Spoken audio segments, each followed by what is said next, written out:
जब कोई फिल्म सिर्फ पर्दे पर नहीं चलती बल्कि आपके दिल धड़कनों पर चलने लगी, तब समझिए कि कहानी सिर्फ कहानी नहीं, एक काफिला है जो आपको उन गलियों से गुजारती है जहां कभी चीखें थी, दहशत थी और उम्मीदें भी थीं।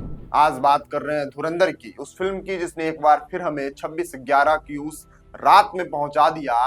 वो रात जिसने सिर्फ मुंबई को नहीं बल्कि पूरे देश की रूह को झकझोर दिया था। लेकिन आज हम फिल्म की बात कम करेंगे और फिल्म में उस कमरे की बात ज्यादा जहां 26/11 के सीन रिकॉर्ड हुए, जहां कैमरा चालू होने से पहले ही पूरा सेट खामोश हो चुका था। अब नमस्कार स्वीकार करिए, आप देख रहे हैं नेक्स्ट जन ब्रॉडकास्ट में हूं आपके साथ शुभम उपाध्याय। सेट पर वो 45 मिनट जो कोई नहीं भूल पाया। धुरंधर में डोंगा भाई का किरदार निभाने वाले एक्टर नवीन कौशिक बताते हैं, जब हमने 26/11 का सीन रिकॉर्ड किया, 45 मिनट तक सिर्फ आवाजें थी और हम सब सुन रहे थे, जैसे हर शब्द, हर गोली, हर चीख फिर से हमें हमारे सामने जीवित हो गई है। डायरेक्टर आदित्य धर ने साफ साफ आदेश दिया था, कोई सेट से बाहर नहीं जाएगा। इस रिकॉर्डिंग को हर कलाकार सुनेगा, क्योंकि हम सिर्फ एक्टिंग नहीं कर रहे, हम इतिहास का वो पन्ना छू रहे हैं जिसके अक्षरों पर अब भी खून की गंध है। और हुआ भी यही। रणवीर सिंह, अर्जुन रामपाल, अक्षय खन्ना, हर कोई अपनी कुर्सी पर जड़ हो गया। रिकॉर्डिंग खत्म हुई पर कोई हिला नहीं। आंखें लाल, कमरे में बिल्कुल सन्नाटा और चेहरे पर वही सवाल, हम उस रात कहां थे और हमने क्या खोया था। ये रिकॉर्डिंग फिल्म में सिर्फ 2-3 मिनट की ही है, लेकिन सेट पर मौजूद हर इंसान 15 मिनट तक सुन बैठा रहा, जैसे पूरा समय थम गया हो या फिर वो 26/11 का वक्त दोबारा लौट आया हो।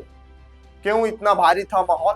क्योंकि 26/11 सिर्फ एक आतंकी हमला नहीं था, ये वो रात थी जब मुंबई ने अपने बच्चों को खोया, अपनी सड़कों पर खून देखा, होटल की खिड़कियों से धुआं उठता देखा और टीवी के सामने बैठकर पूरा देश रोया था।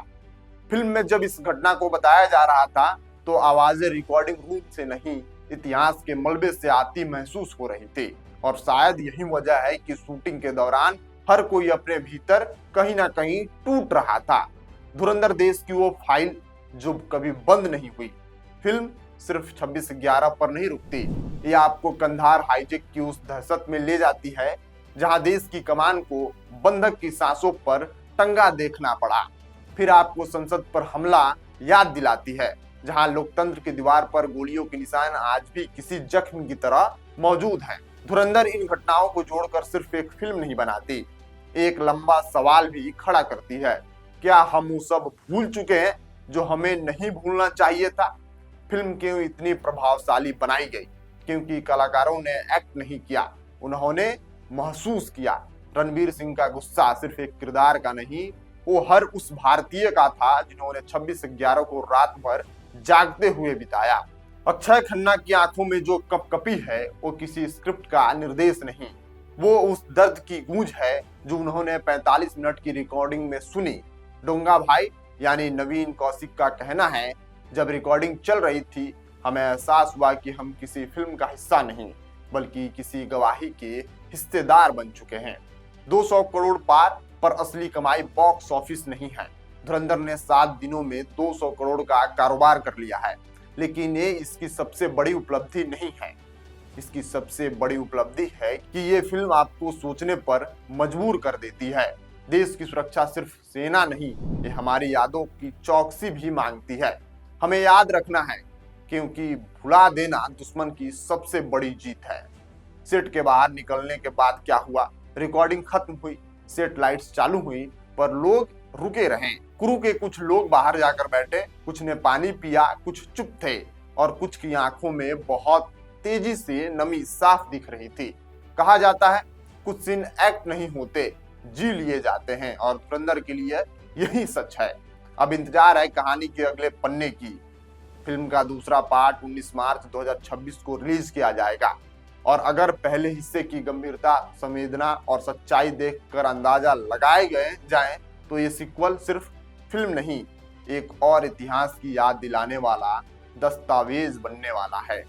26/11 हो या संसद हमला, ये बीती बातें नहीं है, ये वो अध्याय है जिन्हें दोबारा पढ़ना जरूरी है। क्योंकि देश की सुरक्षा सिर्फ हथियारों से नहीं, यादों से भी होती है। और शायद यही वजह है कि धुरंधर सिर्फ सिनेमा घरों में नहीं चल रही, ये हर भारतीय के दिलों में चल रही है। ये पूरी कहानी धुरंधर के सेट की है, जहां एक्टर जो डोंगा भाई का किरदार किए हैं एक्टर नवीन कौशिक, वो ऑफसेट की कहानी बता रहे थे कि जब 26/11 के सीन को रिकॉर्ड किया जा रहा था तो वहां पे कैसा माहौल था, वहां पे क्या लोग महसूस कर रहे थे। सिर्फ एक्ट नहीं कर रहे थे, लोग उस घटना को जी रहे थे और याद कर रहे थे कि जिस वक्त घटना हो रही थी उस वक्त हम कहाँ थे, हम क्या कर रहे थे। बाकी आपको ये खबर कैसी लगी, आप अपनी राय प्रतिक्रिया कमेंट बॉक्स में लिखिएगा। मिलते हैं अगली वीडियो में, तब तक के लिए आप बने रहिए नेक्स्ट जन ब्रॉडकास्ट के साथ। मैं शुभम उपाध्याय, बहुत बहुत धन्यवाद आपका।